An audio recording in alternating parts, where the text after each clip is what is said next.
Hello, my name is Agné, and I am the author of the book Democratism, Explaining International Politics with Democracy Beyond the State.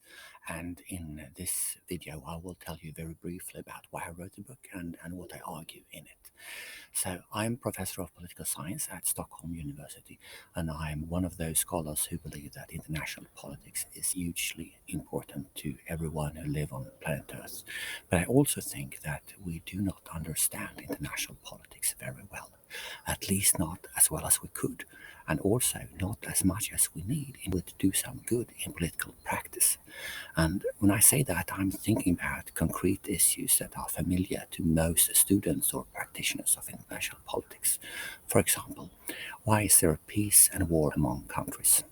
I don't think we have sufficient explanations for this as research stands today. Or think about another issue, like that of redistribution and social justice.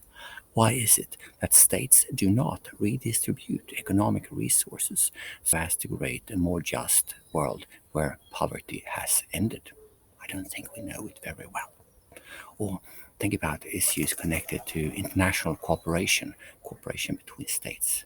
Why is it that in some cases international cooperation works very well, for instance to protect the ozone layer in the atmosphere, while in other cases it does not work so well, for instance to stop climate change?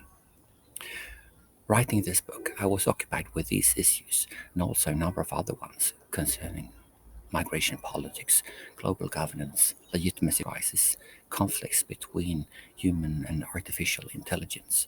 And I found the explanations that existed in need of supplementation, or sometimes I should admit I found them plainly wrong.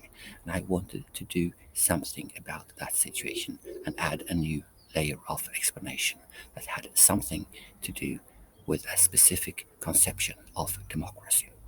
And democracy, that is the second reason why I wrote this book. I define democracy as rule by the largest number. I think that is one of the most fascinating ideas in political history.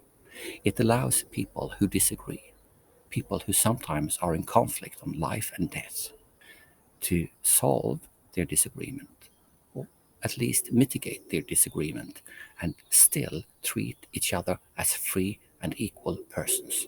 I believe that's a great idea, and I believe very many people agree with me on that. A little bit more controversially, I also think that we continually need to update that idea because politics and human relations and even human nature continue to change, and our thinking of democracy need to reflect where we are in history, here and now. And for this book, I wanted to clarify the meaning of democracy in the realm of global and international politics.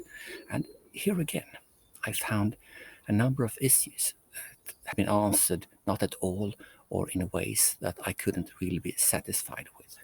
Among those issues are, what does democracy mean in the absence of a constitution? A constitution that can regulate what individuals and parties and companies and states can do. What does democracy mean when we do not have such a constitution? And remember that international politics do not have a single constitution for all of its people. Or think about a related but somewhat different question. What does democracy mean in the absence of a people, a unified group of individuals who may, if they want, create a constitution for themselves? Many people think that we don't have that kind of unification among the individuals in international politics. Or if we look a little bit more towards the explanatory ambitions that I have in this book, what does democracy mean in relation to the structures or the actors or the processes that make up international politics? Those questions are new in research that aims to explain international politics. Those questions are also new in research that tries to clarify how democracy works in practice. But those questions are not new in normative theory. That is, in research that is limited to explain the moral values or the ideals in politics. So in this book, I wanted to restructure or reformulate questions that have originally been asked and debated in normative theory about global democracy or transnational democracy into an empirical research paradigm that can explain politics as is. So, in short, this book was an attempt to clarify some new opportunities for democracy to exist in global and international politics and to assess the relevance of those opportunities to explain real politics. What have I found that may be worth exploring in this book? I argue that democracy beyond the state, not within state, democracy beyond the state that is constituted by people from more than one state, is a matter of degree. I think that democracy beyond the state, or this is what I argue in the book, exists already. It exists in bilateral relationships. It exists in intergovernmental organizations.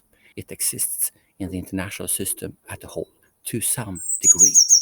At some points in time, there may be more democracy. At some points in time, there may be less. In some bilateral organizations or in some bilateral relationships, there may be more democracy.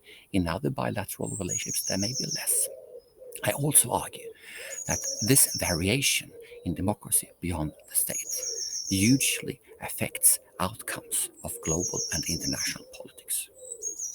Basically, all of the issues that I mentioned before: peace and war between countries, international cooperation for protecting the environment or redistribution of resources, and a number of the other issues as well, including global governance, legitimacy crisis, and migration politics, is, I claim, affected by the level of democracy beyond the state. That is the main argument that I make in the book. So if I would sum up the whole project, I think that this is a book with some hopeful and broad message, namely, by reconstructing normative theories of global and transnational democracy into an empirical research paradigm, it is possible to create valid and broadly useful explanations for a wide range of issues in international politics. And as any broadly applicable international theory, this theory can also be used in practice, for instance, by governments or civil society organizations to change international politics.